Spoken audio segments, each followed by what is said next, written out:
아브라함과 이삭과 야곱은 목축을 하는 유목민이었습니다. 양을 기르는 목자들이었습니다. 그러면서 이제 양들에게 좋은 풀을 먹이려고 여기저기 옮겨 다니면서 하는 일 중에 가장 먼저 가장 중요하게 했던 일은 우물을 파는 일이었습니다. 그들은 여기저기 천막을 지고 다니면서 그곳에 이제 제단을 쌓고 우물을 파고 하나님 앞에 이제 예배를 드렸습니다. 성경을 보면 이삭은 야곱처럼 큰 야망과 욕심과 인간적인 술수를 쓰거나 또한 다툼을 하거나 모험을 했던 적이 없습니다. 아주 유약하고 나약하고 그리고 소극적이고 상당히 무능했던 사람. 그러나 겉으로 외유내강했더니 이삭은 굉장한 능력을 가지고 있었습니다. 그렇기 때문에 아브라함과 야곱보다는 그렇게 큰 어려움을 겪지는 않고 다소 평탄하고 순종하는 삶으로 많은 축복을 그렇게 받았습니다. 근데 이삭이 일생 동안 한 일은 무엇일까요? 그렇게 유약하고 나약하고 또 자기 주장도 없었던 사람 같고 상당히 누구하고든지 참으로 원만하고 좋은 관계를 지니고 살았던 그런 참으로 온유한 사람이었습니다. 그런데 남이 따라가지 못할 것은 무엇이 있었냐면은 사랑하는 동안에 다른 것은 한 것을 별로 나타나지 않지만 항상 우물을 열심히 파는 사람이었다는 겁니다. 이삭 하면은 샘 파는 사람입니다. 직업이 뭘까요? 물론 양도 기르고 때로는 농사도 지었다고 했지만 이삭이 한 일은 샘을 파는 일이었습니다. 오늘도 얼마나 많은 샘을 팠는지 성경 본문에 그것이 나와 있습니다. 우리 기독교는 우물하고 관계가 있습니다. 물하고 관계 있는 이야기가 성경에 많이 나오고 있습니다. 창세기 24장을 보면 아브라함이 이삭의 아내를 누군지도 모르는데 이삭의 아내를 기도하면서 며느리를 데리고 오기 위해서 자기의 늙은 노종을 자기 고향 메소포타미아로 보냅니다. 누군지도 모르면서 하나님 앞에 맡기고 기도한 대로 너는 가서 이제 거기 어떤 이제 처녀를 만나면 그 다음에 데리고 오라. 근데 그 아가씨가 오지 않겠다고 하면은 그냥 거기 놔두라고. 우리 아들을 굴로 보낼 수는 없다. 그렇게 말을 합니다. 그래서 이 노종은 또 역시 믿음이 아주 좋은 사람이었기 때문에 그곳에 가서 이제 우물가에 앉았다가 기도하면서 앉았는데 리브가가 탁 튀어나왔습니다. 물길로 왔던 리브가를 보고 이렇게 얘기하다 보니까 바로 이제 아브라함의 동생이 손녀가 되는 사람이에요. 깜짝 놀랐습니다. 족보를 캐고 그래 들어가서 이제 이런 얘기를 하면서 이삭의 아내로 리브가를 데리고 와서 리브가는 성경이 굉장히 적극적이고 믿음에 굳게 선 사람으로서 큰 일을 하고 정말 성경에서 큰 획을 그은 사람이라고 할 수가 있습니다. 차남이었던 야곱을 장남의 장조건을 뺏게 해서 그 다음에 노력을 하고 하나님의 뜻을 그야말로 최선을 다해서 여러 가지 모험을 무릅쓰고 이랬던 사람이 바로 리브가이거든요. 근데 어디서 만났느냐? 우물가에서 아브라함이 보낸 노장하고 만나서 이삭과 결혼을 하게 됩니다. 또한 출애굽기 2장에 보면은 모세가 이제 애굽에 있을 때 사람을 쳐서 죽입니다. 몰래쳐서 묻어두고는 그것이 탄로가 나니까 미디안으로 도망을 갔어요. 미디안으로 도망을 가서 목이 마르니까 우물에 갔습니다. 또 거기 갔는데 그 제사장 이드로라는 사람의 딸들이 거기 이제 왔어요. 그래서 그 딸들을 이제 도와주고 그 다음에는 그 집으로 인도함을 받아서 그 집에 들어가서 큰딸이었던 십보라와 결혼을 하고 40년 동안 그 미디안에서 살게 되는 이야기가 나오고 있습니다. 사무엘하 23장 15절에도 보면 다윗이 블레셋하고 싸움할 때 이런 말을 합니다. 내가 베들레헴 성문 옆에 있는 우물에 있는 물을 마시고 싶다. 그런 말을 그냥 지나가면서 한마디 했어요. 그랬더니 그 용사들 3명이 목숨을 걸고 블레셋 진영을 뚫고 들어가서 물을 퍼다가 다윗에게 갖다 드립니다. 이런 이야기. 또한 우리 신학교는 요한복음 4장에 예수님께서 사마리아 우물가에 가서 앉아 계시다가 사마리아 여인을 만나죠. 그래서 그 여인과 얘기를 하는 동안에 진리를 말씀하시고 그리고 그를 해결시키시고 그에게 은혜를 주시고 그 모든 사마리아 사람들에게 전도를 하는 말씀이 이제 요한복음 4장에 나와 있습니다. 오늘 이런 걸 보면은 우물이라는 것이 얼마나 중요한가. 영적으로도 중요하고 또한 정신적으로도 중요하고 비유가 됩니다. 그런데 우리 세상적으로도 우물이라는 건 굉장히 중요한 것이 특별히 이제 이삭은 우물을 파서 모든 사람들에게 그 우물을 나눠줬습니다. 이삭이 우물을 파면 물이 나옵니다. 아주 그것은 달인이었던 모양이에요. 그래서 물을 파서 그다음에 우물을 파서 물이 나오면은 자기 가족들도 먹고 목축에 또 먹이고 그다음에는 또 많은 사람들에게 이웃에서 이제 물을 그 우물물을 나눠주는 물로 인해서 참으로 복을 받은 사람이라는 이야기를 기록을 하고 있습니다. 그런데 이삭은 아버지 때 봤던 우물들이 그대로 있습니다. 블레셋에 살 때 그랄 땅에 살 때 아버지가 받습니다. 아버지는 블레셋 사람에게 아브라함은 돈을 주고 그 땅을 산 겁니다. 그럼 누구 땅입니까? 아브라함의 땅입니다. 그래서 아브라함은 거기다가 샘을 팠는데 갑자기 그랄 목자들이 와서 여기를 떠나라고 합니다. 그러면서 이거는 우리 것이다. 어떻게 우리 것입니까? 등기상에도 아마 아브라함으로 돼 있고 아브라함 것은 그 아들 이삭의 것인데도 불구하고 그 우물을 그렇게 뺏어갔다는 것입니다. 그런데도 그 방해가 많았음에도 불구하고 아버지가 받던 셈이나 자기가 받던 셈만 갖고 주장한 것이 아니라 그냥 옮겨 다니면서 새 우물을 항상 팠다는 것입니다. 또 여기서 뺏기면 또 옮겨서 새 우물을 파고 새 우물을 파고 그래서 수많은 우물을 파고 나중에는 이런 축복을 받았다는 이야기가 오늘 기록이 되어 있습니다. 지금 사회적으로나 개인적으로 얼마나 어렵습니까? 저는 상담을 하는 목사로서 우리 하늘교회도 성도님들 가정뿐만 아니라 다른 교회 가정들의 많은 그런 이제 전화를 받고 그러는데 정말 희한한 일들이 얼마나 많이 있는지 몰라요. 참 너무나 어렵습니다. 자영업 하시는 분들 억울한 일도 너무나 많이 당하고요. 이런 지금 일이 이런 일이 큰 일이고 이상한 일이라고 볼 수가 없을 정도로 지금 그런 어려운 시대를 살아가고 있습니다. 그런데 한 가지 제가 분명히 그 결말을 놓고 보면은 믿음으로 사는 사람, 기도로 사는 사람은 기적이 일어납니다. 어제도 제가 어떤 권사님한테 전화를 받았는데 완전히 그이는 파산의 지경까지 갔던 사람입니다. 이것도 막히고 저것도 막히고 일이 꼬여도 그렇게 아마 드라마같이 일이 꼬일 수가 없어요. 참 시험이 와도 여러분 희한하게 시험이 오는 거 아십니까? 희한하게 그렇게 될 수가 없는데 마귀가 역사를 하면 희한하게 그런 일이 일어나는 거예요. 근데 이분이 계속 기도를 열심히 하셨더라고요. 열심히 기도하고 금식하고 오로지 나의 소망은 하나님께 밖에 없다. 존폐 위기에서 내가 누구를 의지할 것인가? 하나님을 의지해야 되겠다 생각하고 기도를 열심히 했더니 기적이 일어났어요. 다 막혔던 그것이 세 군데가 거의 하루 이틀 사이에 다 해결이 나더라고요. 그래서 내가 참 이런 기쁜 소식을 줘서 너무나 감사하다고 목사님 기도해 주셔서 감사합니다 라는 얘기를 하더라고요. 결국 뭡니까? 믿음입니다. 힘들고 어려울 때 자기가 갖고 있는 저력 뭘까요? 믿음입니다. 믿음에 따른 기도 생활. 그저 살면 오늘 이삭과 같이 이런 많은 어려움과 수많은 방해를 받는다 할지라도 승리할 수밖에 없다는 것입니다. 이삭은 어떤 믿음을 가졌을까요? 어려울 때 우리는 믿음을 붙잡아서 이 모든 고난을 극복하고 승리해야 될 것입니다.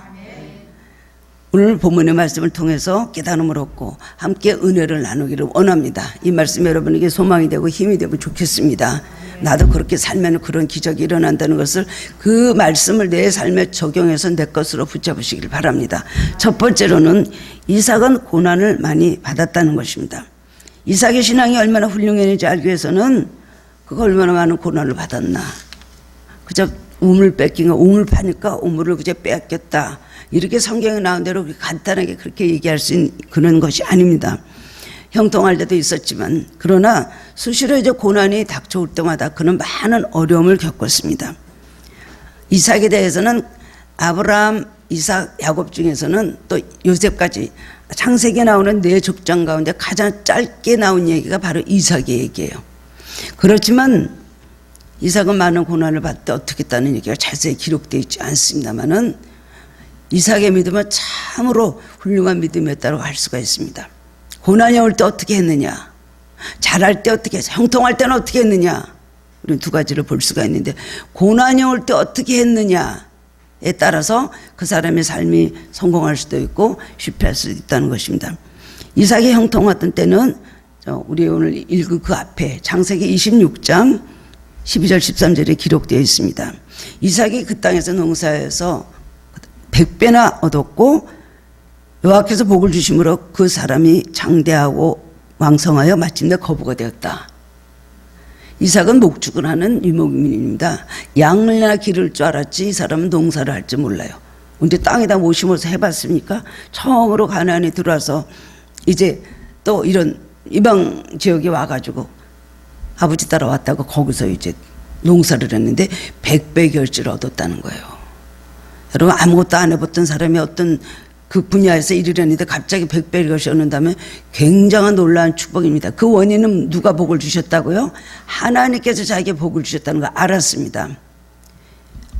이삭의 신앙은 평생의 체험의 신앙입니다. 아버지를 보면서 체험을 하였습니다. 아버지가 어떻게 복을 받는 것을 눈에 보고 알고 기억을 하고 있었습니다. 이삭은 또 아버지한테 굉장한 효자였습니다. 백세 난 아들이기도 하지만 이삭의 성품으로는 부모의 말씀에 굉장히 순종하고 특별히 믿음 좋으신 아버지의 말씀에 그대로 순종했던 그런 아들입니다. 그리고 자기 삶에 있어서도 내가 농사를 접은 적도 없는데 100배를 얻었다는 것, 이건 얼마나 큰 축복인가. 하나님께서 복을 주시면 이런 일이 일어났구나, 그것을 알고 있다는 것이죠. 그래서 결국은 100배를 결실 얻게 됐는데, 사람들이 그때 블레셋 사람들이 아무리 농사를 잘해서 진다 할지라도 100배는 못하는 것이고, 아니면 기껏해 25배 아니면 50배 정도라는 거예요. 그만큼 소출이 그랬는데 이 사람은 그냥 심으니까 심은 대로 100배 결실 얻게 돼서 창대해지고, 그리고 거부가 됐다는 것입니다. 굉장한 부자가 됐다는 것이에요. 그러니까 이 사람들이 가만히 있습니까? 아니, 저건 뭐야, 어디서 뛰어들어온 들이 정말 돌아가지고 이렇게, 우리는 그거밖에 안 하는데 저건 돌아가지고 100배 결실을 거둬, 그리고 막 부자가 되고 심기만 하면 막 모든 수확이 풍성하고 하니까는, 그 다음에 그 블레셋 사람들이 시기하고 질투하고 하게 됐다는 거예요. 지금도 그래요. 사람들은 기본적으로 남이 잘 되는 거 보면은 마음속에 이렇게 뭔가 이렇게 배가 아픈 그런 모습들이 다 있습니다. 예수 믿는 사람들도 그런 것들이 있더라고요. 근데 자기가 잘 되면서 남이 잘 되면 그래도 별로 그렇게 샘을 안 부리는데, 자기는 죽어라고 안 되거든요. 기도 아무리 해도 안 되는데, 남은 기도도 별로 안 하는데 잘 되면요, 그 다음에 막 배가 아픈 것보다 낙심되고 하나님께 대한 원망과 불평이 나오죠. 아, 저렇게 믿어도 저렇다면 난 너무 예수를 잘 믿었나 봐요.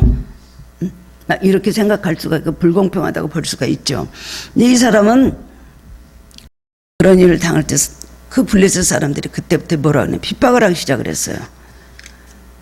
그래서 축복을 받고 난 다음에 사실 잘해야 됩니다. 축복을 받고 나면 다음에는 꼭 마귀가 역사하는 수가 있거든요. 뭐가 잘 되려고 할 때는 꼭 사탄이 와서 방해를 해요. 그러니까 이제 블레셋에서 그랄 목자들이 여길 떠나라. 아비멜렉 왕까지 왔습니다. 와가지고 너 여기 떠나라. 떠나는 이유는 뭘까요? 우리 물을 네가 다 뺏어갔다라고 생각을 하는 거예요. 하나님께서 물을 주시면 샘을 100개를 판들 물이 안 나오겠습니까? 근데 저렇게 하는 것은 막 물줄기를 뺏어가는 모양이다.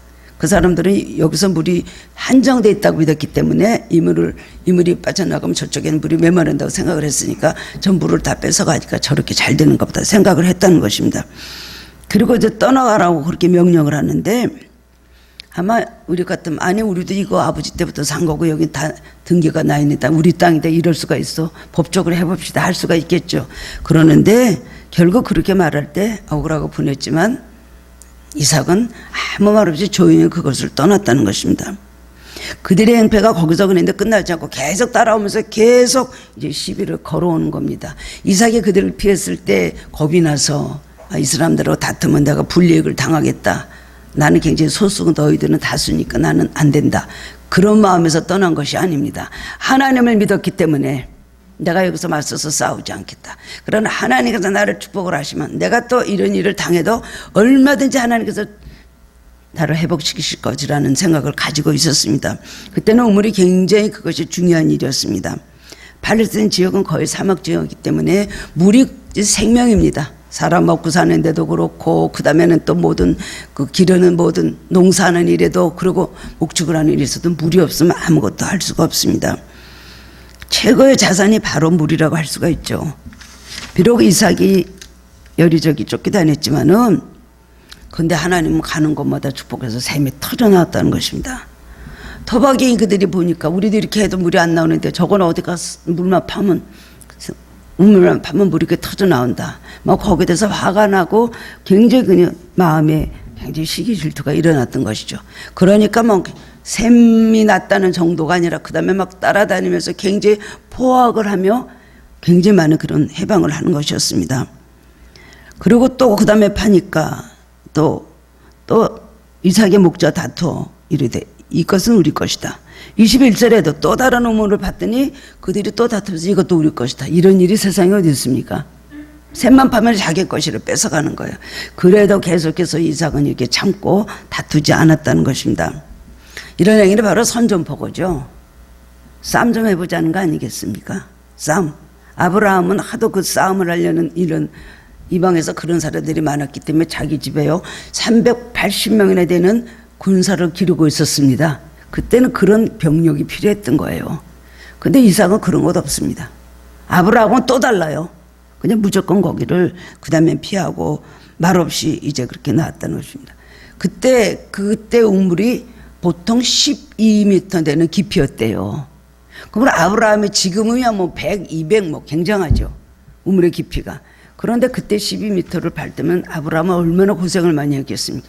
이삭이 밟 때도 12m를 파면은 엄청난 땀을 흘리고 고생을 많이 했었을 것입니다. 그런데 그것을 자기 것이라고 하니까 이렇게 억울한 일이 어디 있겠습니까? 우리도 인생을 살다 보면 이런 황당한 경우를 당할 때가 참 많이 있습니다. 여러분 혹시 살아오면서 그런 경우 없으십니까? 억울한 일 당하는 거. 내 것인데 뺏깁니다. 나한테 돌아오지 않습니다. 또는 하나님을 바라보고 하나님께서 몇 배로 갚아주실 것이라고 생각하는데 그렇지 않은 경우도 참 많이 있습니다. 하나님 말씀대로 살아도 그것이 그대로 돌아오지 않을 때가 있거든요. 아니 말씀대로 살았는데 하나님 앞에 하느라고 했는데 나한테 돌아오는 것은 왜 이런 가슴 아픈 일과 왜 이렇게 마음에 황당한 상하는 일만 있을까 생각할 때가 많이 있습니다. 그런데 이럴수록 뭐가 중요할까요? 우리의 마음을 잘 지켜야 됩니다. 마음을 잘 지켜야 되는 것입니다. 그렇지 않으면 힘들어지고 자신이 깨지고 완전히 환란이 밥이 되고 불행해지는 거예요. 똑같은 일을 당하고도 그 다음에는 그런 일을 당하고 나서 그 다음엔 그것 당한 것도 억울한데 그것 때문에 화까지 나고 병까지 나고 암까지 걸린 일이 얼마나 많이 있는지 몰라요. 어떤 자매가 남한테 돈을 빌려줬다 완전히 뜯기고 굉장한 고통을 당했습니다. 그래가지고 병이 났어요. 병이 나가지고 병원에 입원했는데 그 언니가 와가지고 동생한테 너는 참 그래서 그동안 많은 고통을 당하고 억울한 일 당해서 너 분하겠다. 그래서 이렇게 병이 났지. 이렇게 위로를 해줄 줄 알았는데 언니가 와가지고 야 빨리 꼬리를 잘라. 도마뱀은 꼬리를 잘라야지 산단다. 꼬리를 잘라.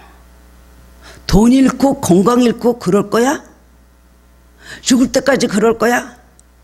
그 말을 듣고 이 자매는 정신이 번쩍 났어요. 돈까지 잃어버리는데 억울한데 거기다가 또 화병까지 얻어서 내가 이렇게 병이 났으니 되겠는가? 우리 인생 살다 보면 뭐 물질적인 문제뿐만 아니라 억울한 일 당할 때가 얼마나 많이 있는지 모릅니다.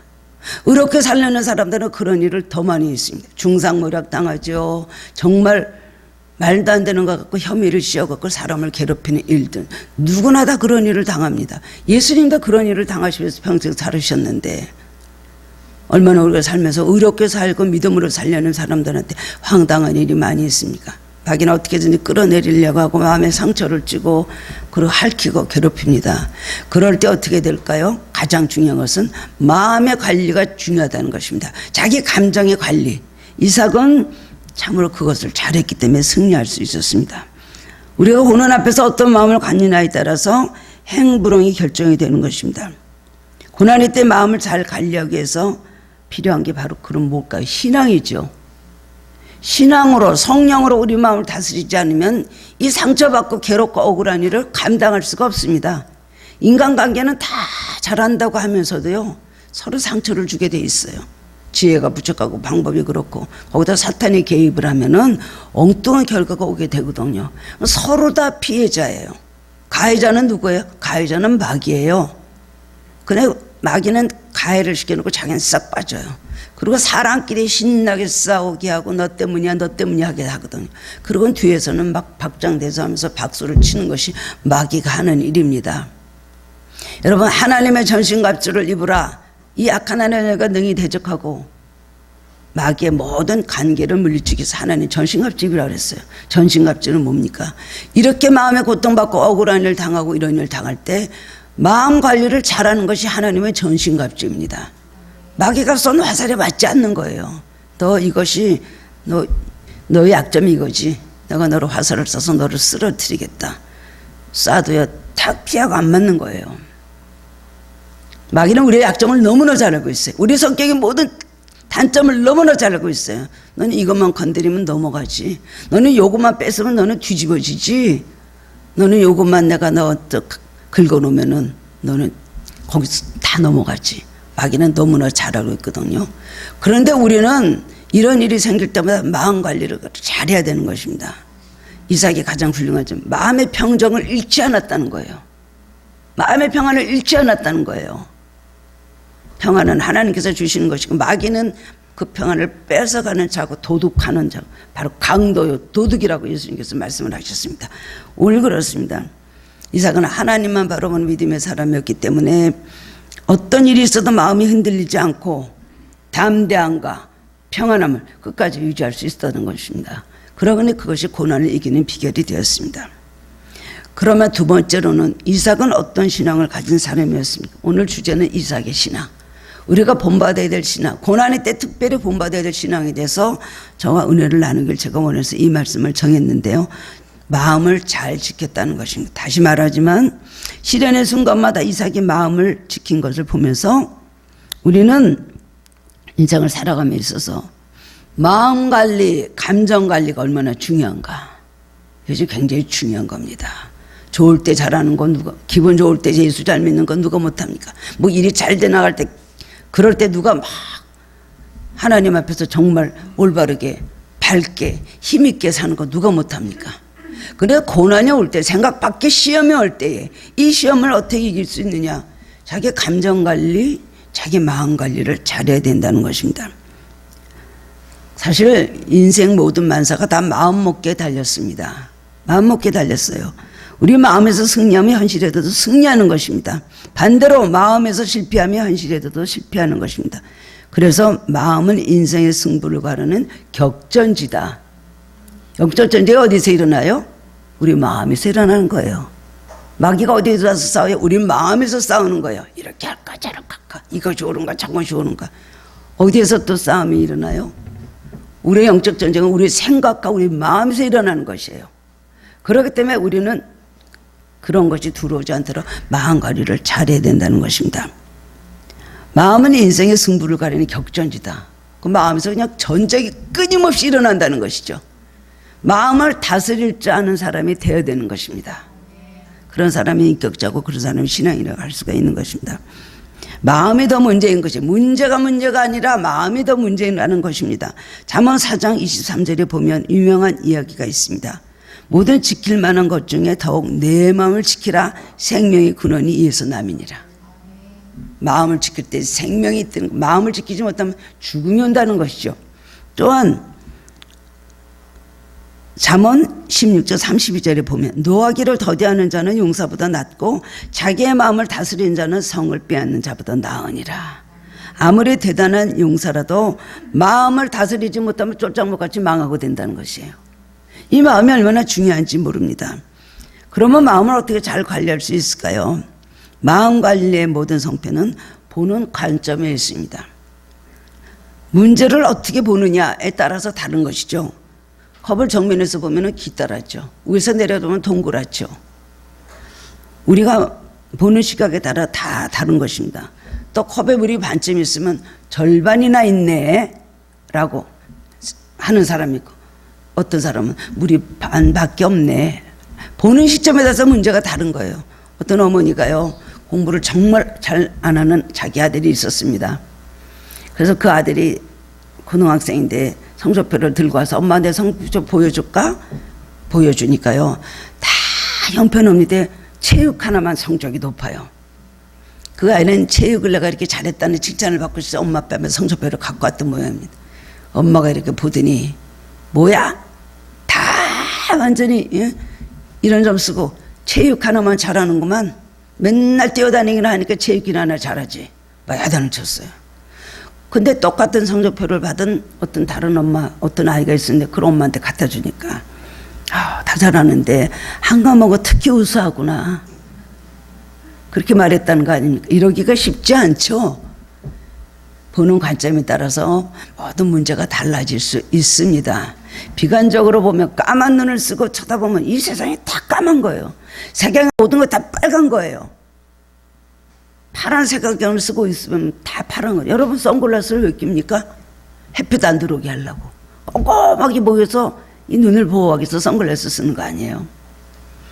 우리가 마음을 지키게 마음 관리하려면 관점에 따라서 다른 것입니다. 내 입장에서 내 소리만 하고 나만 옳다고 내 쪽으로 이런 결론만 얻게 되면은 누구하고든지 대화가 될 수가 없습니다.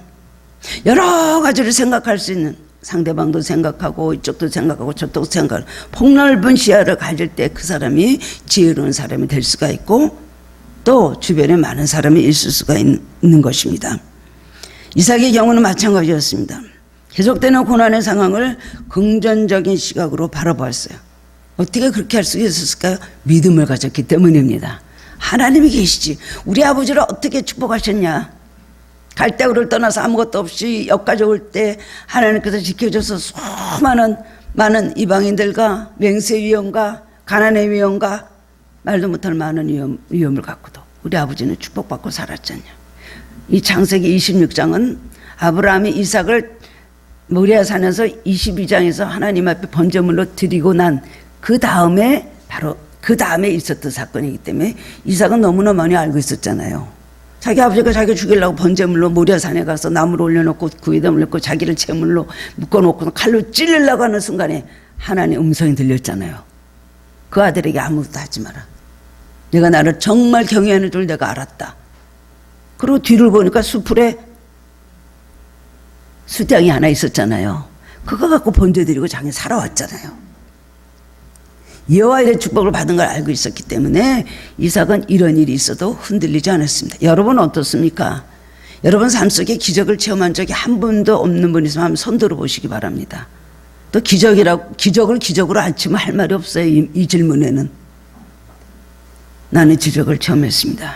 지난날에 나에게 모든 기적을 이루어줬던데 그 체험, 나의 위기 때마다 나를 도와주시고 성령님이 나를 인도하셨더니 그걸 생각하면 우리가 예수를 믿게 된 자체도 우리는 기적이죠. 내가 잘나서 믿음이 생겨서 예수 믿습니까? 이것을 생각한다면 어떤 어려움이 와도 그때도 나를 도와주신 하나님 오늘 나를 도와주지 않을까. 그러면 모든 이 비관적인 현실 속에서 그렇게 낭망하고 뒤집어지고 몸 좀 눕지 않습니다. 부정적인 시각으로 모든 걸 바라보지 않았습니다. 그랬다면 아마 원망하고 불평하고 한번 해보자. 한두 번도 아니고 이렇게 따라오면서 죄다 뺏어가. 너희들 도둑이야 라고 아마 다툴 수 있었겠지만 마음 관리를 잘했다는 것입니다. 이삭의 승리는 마음에서 승리했습니다. 여러분 믿음은 마음에서 승리할 때 믿음이 이루어지는 것입니다. 마음에 맨날 풍당질하고 그냥 사건 앞에서 물에도 빠지고 불에도 빠지고 여기도 빠지고 접시물에 빠지고 조그만 바람에 자빠지고 하면은 아무것도 일어날 수가 없는 거예요. 맨날 엎어졌다 일어났다 맨 그 연속만 하는 것입니다. 마음을 든든히 가지고 마음을 성곽으로 쌓아놓고 있으면 마귀가 와서 우리 마음에 어떤 믿음이나 소망이나 그리고 평안을 뺏어갈 수가 없는 것입니다. 마음 관리를 잘못하면 어떻게 돼요? 원망과 불평이에요. 다 다른 사람한테 그 잘못을 전가를 하는 겁니다. 하늘의 장미가 아름답게 꽃을 피웠습니다. 사서가 오늘 불평을 하는 거예요. 주인한테 말합니다. 너무나 춥고 어두우니까 나를 거실에 옮겨달라고 합니다. 그래서 주인이 그래? 네가 그 장미꽃이 그렇게 원하냐? 그렇게 내가 해주지. 그래가지고 이제 거실에 갖다 놨어요. 그랬더니 또 불평을 하기를 나비가 찾아오지 않잖아요. 집안에 있으니까 나비가 전혀 안 보내요. 또 주인한테 그런 불평을 했어요. 그러니까 또 그 다음엔 이제 바깥으로 또 내렸어요. 그 다음에 고양이가 지나간다고 또 불평을 하는 거예요. 어떻게 하라고? 그 다음엔 그랬더니 원하는 대로 다 해줬어요. 그 다음에 또 그 다음엔 마지막으로 할 말이 없으니까 화병에 나를 넣어주세요. 화병에 넣으려면 잘라야 되겠죠, 뿌리를. 화병에 넣었어요. 그랬더니 한참 있더니 그 다음에는 답답하다면서 하단으로 다시 옮겨달라고 그랬어요. 바깥에 갖다 놓으니까 어떻게 됐어요? 뿌리가 다 없으니까 그 다음에 시들어 죽었다는 거예요. 이삭도 만일 불평하고 실망이나 했다면 환난을 당할 수밖에 없었을 겁니다. 마음을 잘 다스렸기 때문에 어떤 경우도 잘 인내할 수가 있었습니다. 불평이 아니라 원망이 아니라 대판 싸워야 될 판이죠. 그런데도 이삭은 그걸 잘 참고 있었다는 것입니다. 어느 주부의 글을 읽어본 적이 있었습니다. 이 사람은 굉장히 마음이 그냥 매일 남편은 아침에 나가서 저녁 때 들어 애들도 뭐 자기 방에 들어가서 나오지도 않고 그러니까 이 주부가 나는 뭔가 하는 생각이 들었습니다. 참으로 인생이 힘들다. 나는 완전히 소외된 인생이다 생각을 하고 막 마음에 이제 우울증이 들기 시작을 했어요. 불평하고 원망하기 시작하고 남편이 들어와도 싸우고 자식이 들어와도 화를 내고 다투고 그랬습니다. 그러다가 어느 날 머리가 아파서 병원에 갔는데 그 다음엔 뇌종양인 거예요. 그런데 악성이라고 합니다. 의사 말이 수술해야 되겠지만 다시 걸어서 나오기는 힘들 것 같습니다. 이런 말을 했습니다. 얼마나 답답합니까? 집안 분위기는 갖다 나오던 데다 더 어두워졌습니다. 근데 수술을 하는데 하나님의 은혜로 이분이 그 다음에는 수술이 잘 됐어요. 기적 가운데 그래서 이제 집으로 퇴원을 해서 보니까 여전히 달라진 거 하나도 없어요. 애들은 여전히 그냥 이불도 안 개켜놓고 엉망진창이요. 뭐 모든 게 다 그냥 뭐 쓰레기도 그냥 있고 음식물도 그냥 있고 자기가 갔을 때하고 또 더 나빠지지 좋아진 거 하나도 없어요. 그런데도 불구하고 이분은 생각이 달라졌습니다.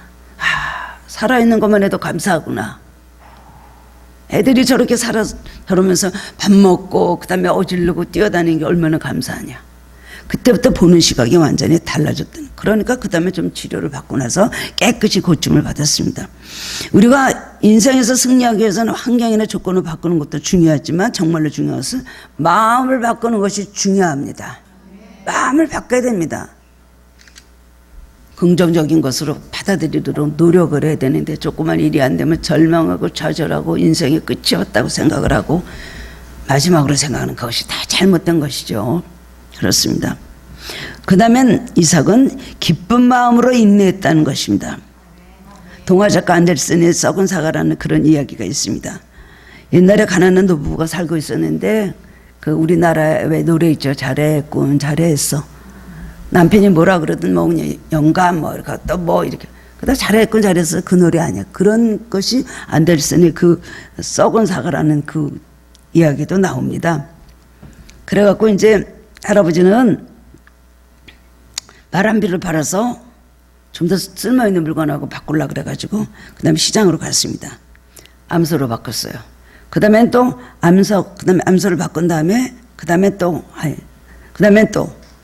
양과 바꿨습니다. 그 다음에 양을 바꾼 다음에 살찐 거위を바꾸고 그 다음엔 암탉과 바꾸고 그 다음에는 암탉을 썩은 사과 한 자루랑 바꿨어요. 그래 거기 있는 사람들하고 이렇게 얘기를 합니다. 내가 말이지 이렇게 갖고 말을 갖고 와서 소로 바꾸고 그 다음에 양으로 바꾸고 그 다음에 거위로 바꾸고 그 다음에는요 닭으로 바꾸고 그 다음에는 사과로 바꿨다. 그러니까 그 사람들이 얼마나 기가 막혀. 이런 바보 같은 할아버지가 있나. 그래갖고는 당신 집에 가면 아마 할머니한테 엄청나게 혼날 것이요. 아니 우리 부인은 그런 사람이 아닙니다. 이렇게는 하시지 마시기를 바랍니다. 그랬더니 그 아내가 그러니까 진짜요? 난 얘기하겠어. 우리 아내는 그런 사람이 아닙니다. 내가 하는 일은 다 옳다고 합니다. 그래요?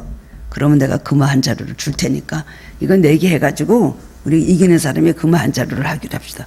그래가지고 그 사람들 끌고 그 집으로 갔어요. 뭐라 그러나 할머니가 뭐라 그러나 몰라. 그 할머니한테 얘기를 합니다. 그랬더니 할머니가 내가 말이야 말을 사가지고 그 다음에 암소를 샀잖아. 그러니까 좋죠. 젖이 나와서 좋겠네요. 우유를 먹을 수 있어서 좋죠. 그 다음에 또 양으로 바꿨어. 암소를. 그러니까 좋죠. 양젓도 얼마나 좋은데요. 그 다음에 내가 거위로 바꿨어. 그랬더니 계란을 먹을 수가 있겠네요. 그 다음에 뭐 쭉 얘기를 하다 닭을 이제 사과로 바꿨다. 그런 얘기를 합니다. 그랬더니 이 할머니 하는 말이 좋죠. 오늘자리엔 사과 파이를 마음껏 먹을 수가 있겠네요.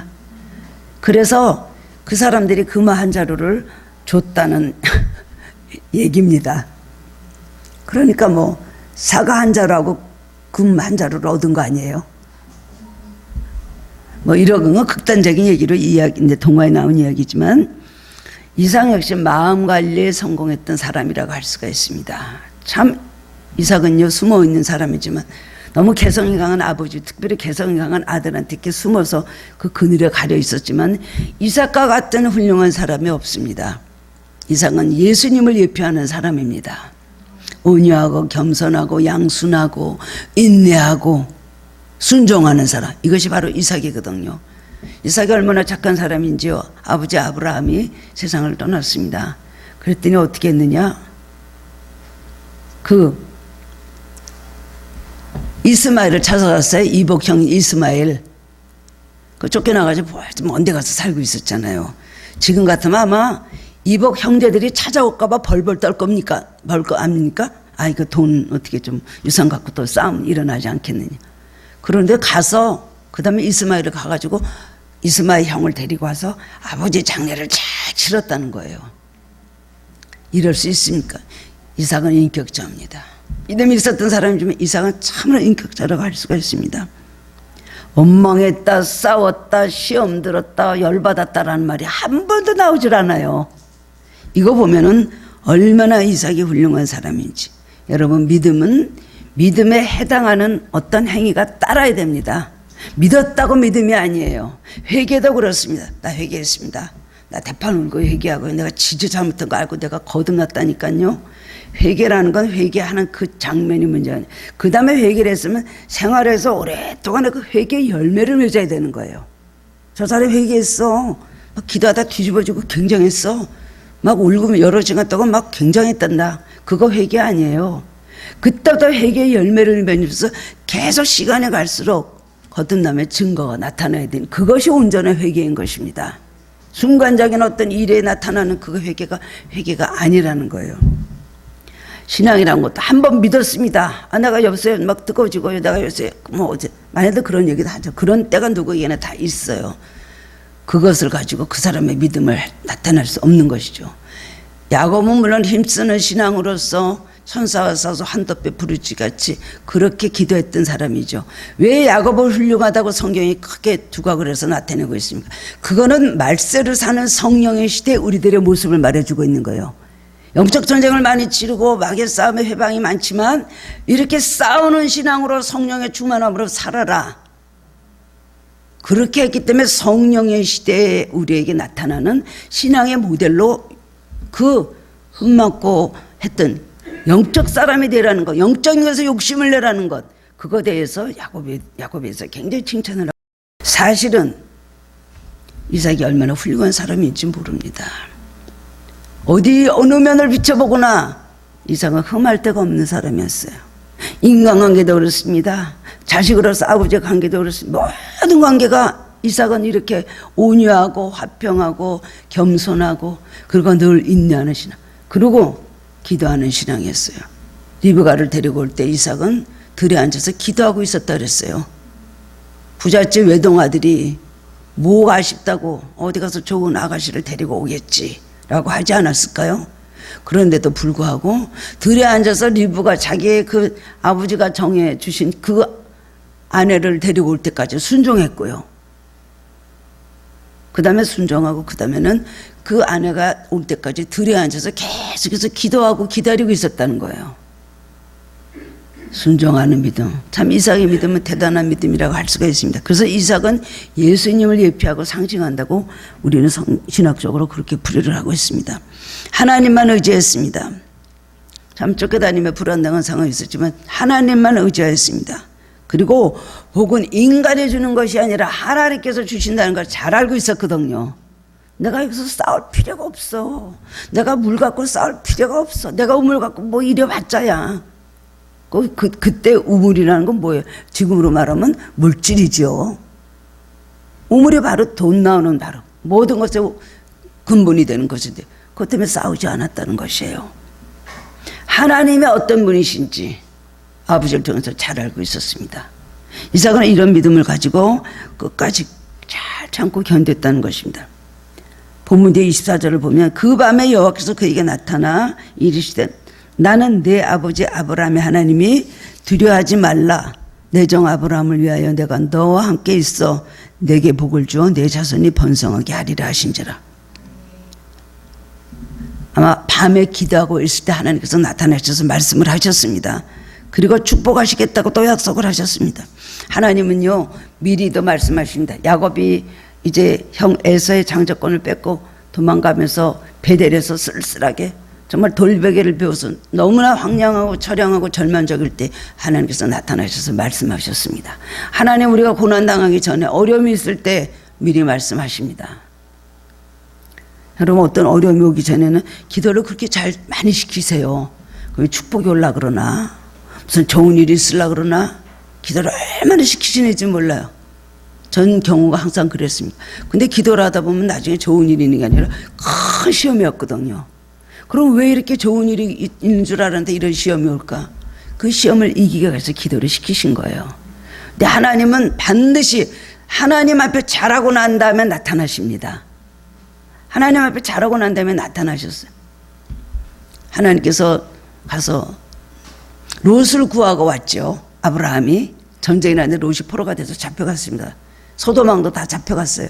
그랬을 때 가서 전쟁을 치르고 롯을 데리고 왔는데 거기 소도망이 고맙다고 아브라함에게 너무나 고맙소 와서 정말 이 연하고는 물리쳐주고 우리를 구원해줘서 너무 고맙습니다. 막 주는 거예요. 막 여러 가지 재물을 주는데 아브라함이 하나도 안 받았잖아요. 나는 절대로 안 받겠다. 내가 소도망 때문에 내가 치부해서 내가 돈 벌었다는 그런 말 듣고 싶지 않다. 그런 멜기세덱이라는 제사장에게 그 다음엔 오히려 11조를 드리고요. 그 다음에 그 멜기세덱 제사장이 떡과 포도주를 주면서 아브라함을 축복했어요. 하나님께서 나타나셨습니다. 창세기 14장에서 그런 사건이 창세기 15장에 나타나셨어요. 나는 너의 전능하신 하나님이다. 얼마나 창세기 15장에 축복하시는지 몰라요. 아브라함의 선한 일을 하고 아브라함의 하나님 기쁘게 한 다음에 하나님께서 나타나신 거예요. 여러분이 선한 일하고 기뻐하시는 일을 한다면 반드시 주님이 나타나셔서 그 일을 기억하시고 칭찬해 주시고 그리고 더 많은 축복을 약속을 해 주시는 걸 믿으시기 바랍니다. 전에도 나타나시고 후에도 나타나시죠. 오늘 그래서 하나님 나타나셔서 그 다음에 축복하시는 거예요. 내가 너와 함께 내 자신의 자손과 축복을 하려는 약속을 하셨습니다. 그래서 보면은 이삭이 그곳에 제단을 쌓고 여호와의 이름을 부르며 거기에 장막을 쳤다 그랬는데 거기서 또 종들이 또 샘을 팠어요. 뭐에 축복이 폭죽같이 터지는 거예요. 막 땅만 파면 물이 나오는 거예요. 그건 뭘까요? 하는 일마다 된다는 것이죠. 오늘 마지막으로 무슨 축복을 받았습니까? 이삭은 르호봇의 축복. 우리 르호봇이라는 말 잘 알고 있어요. 이 말씀 우리가 여러 번 우리가 은혜를 나눈 말씀이죠. 르호봇 넓다에 넓다. 우리 야베스의 기도가 있죠. 주께서 내게 복을 더하사 지역을 넓히시고, 이 넓다는 것은 굉장히 큰 축복입니다. 입을 크게 열라 내가 채우리라. 넓은 축복이 굉장히 축복이 넓은 건 얼마나 큰 축복입니까? 엘색이라는 이름, 그 다툼이라는 뜻이죠. 신나라는 이름이 나오는데 이것은 또 원수 대적이라는 뜻이에요. 엘색 파니까 내 거라고 뺏어가고 그 다음에 또 신나에서 또 내 거라고 뺏어가고 그랬습니다. 그렇지만 얼마나 괴롭힘을 당했을지 모르지만은 하나님께서 하나님의 의정으로 마음의 평정을 지킨 인내하는 이삭에게 22절을 보면 이삭이 거기서 옮겨 다른 우물을 봤더니 그들이 다투지 아니하였으므로 그 이름을 르호봇이라 이르되 이제는 여호와께서 우리를 위하여 넓게 하셨으니 이 땅에서 우리가 번성하리로다 말씀했습니다. 정말 이리저리 몇 번이나 그렇게 쫓겨다녔지만은 결국 하나님께서 때가 되니까 하나님께서 예비하신 축복을 주시기 시작하신 겁니다. 이번에는 판 우물이 르호봇, 넓다는 것이죠. 넓은 장소라는 뜻입니다. 그러니까 얼마나 많은 물이 나왔겠어요. 우물이 넓다는 건 굉장히 많은 물을 나오는 거 아닙니까? 그런 축복을 주셨다는 겁니다. 그러면서 그 다음부터 계속 축복을 하고 그 다음에는 아비멜렉이 그 말을 듣고 찾아왔어요. 그래 와가지고 그냥 이러니까 이삭이 내 쫓을 언제고 왜 찾아왔냐 그래요. 그러니까 그게 아니라 여호와께서 당신하고 함께 하시는 걸 우리가 봤다. 그러면서 아비멜렉이 와가지고 말을 합니다. 너는 여호와께 복받은 자다. 하나님께서 그 옛날에 그 가슴 아팠던 그 원수 같은 사람들이 와서 무릎 꿇게 하신다는 거예요. 와가지고 그러더니 그 마음에 얼마나 그 맺혔던 그런 것이 다 풀어졌겠습니까? 결국 낮춰줄 땐 낮춰주시고 높여주시는 높여주시는 겁니다. 내가 높아지려고 높아지는 거 아니에요. 내가 낮아지려고 낮아지는 거 아니에요. 하나님께서 나를 높여주시면 안 나쁠 사람이 없는 거죠. 요셉이 그랬습니다. 다니엘이 그랬습니다. 다윗이 그랬습니다. 오늘 그렇습니다. 그래서 승리했습니다. 그래갖고 또 이삭은 마음이 착해서요. 그 사람들 잘 대접해갖고 잔치해서 보냈어요. 오늘 여러분 왜 이 말씀을 여러분에게 전하는가? 우리가 축복받는 비결이 여기 있죠. 체험적인 신앙을 잘 기억하고 과거에 나에게 체험구나 다루신 하나님, 그리고 어떤 일이 있어도 원망하고 불평하지 않고 그저 잘 인내하고 견디고 하나님만 바라보면 이런 축복을 주신다는 겁니다. 인간적으로 싸우고 왈가운 시시비 가릴 필요도 하나도 없어요. 하나님을 믿기다면 하나님께서 모든 것을 다 해결해 주신다는 겁니다. 그 여러분들 중에는 또 하고 나면 일이 안 되고 또 뭐 하려고 하면 일이 안 되고 많은 가정들이 그렇게 하면 오늘까지 왔죠. 이 응답 받고 나면 이제 끝나는가 하면 또 다른 문제가 또 생깁니다. 또 기도합니다. 또 다른 어려운 문제가 생겨서 또 이거는 마지막이겠지 하면 또 그렇습니다. 도대체 르호봇이 언제야? 그래도 여러분 마귀가 와서 복을 뺏어가고 또 그냥 싸움하자고 덤비고 또 고통이 계속해서 이어지고 한다 할지라도 하나님께서 끝에 가서 반드시 좋은 결말을 주시는 줄 알고 믿음으로 승리하시기를 바랍니다. 오늘 그래서 끝까지 이삭의 믿음을 본받아서 끝까지 승리하는 성도님들 되시기를 주님의 이름으로 축원합니다. 사랑해 주님 은혜 감사드립니다. 오늘 말씀을 통해서 또 하나님 마음의 위로를 받고 새 힘을 얻고 소망을 가지니 감사합니다. 그렇습니다. 믿음은 헛된 것이 아닙니다. 하나님 저희들 온전한 믿음을 가지고 끝까지 달려나가게 하여 주옵소서. 이 영적 전쟁에 승리하게 하여 주옵소서. 인간적으로 살지 않게 해 주시옵소서. 세상적으로 살지 않게 해 주옵소서. 감정적으로 살지 않게 하여 주시옵소서. 모든 걸 거로 판단하며 겉따라 행하는 저희들이 되지 않게 하여 주옵소서. 성령님 오늘도 우리 안에 계시는 성령님 찾아오셔서 우리 안에서 크게 역사해 주시길 원합니다. 잘못된 것, 잘못된 생각, 잘못된 마음 성령의 불로 태워주시옵소서. 주님 주신 아름다운 마음으로, 주님 주신 정말 바른 마음으로, 의로운 마음으로 살아갈 수 있도록 도와주시옵소서. 시험이 올 때 인내하게 하시고 살아계신 하나님 바라볼 수 있게 하여 주옵소서. 끝까지의 신앙을 허락하여 주시옵소서. 예수 그리스도 이름으로 감사하며 기도드리옵나이다. 아멘.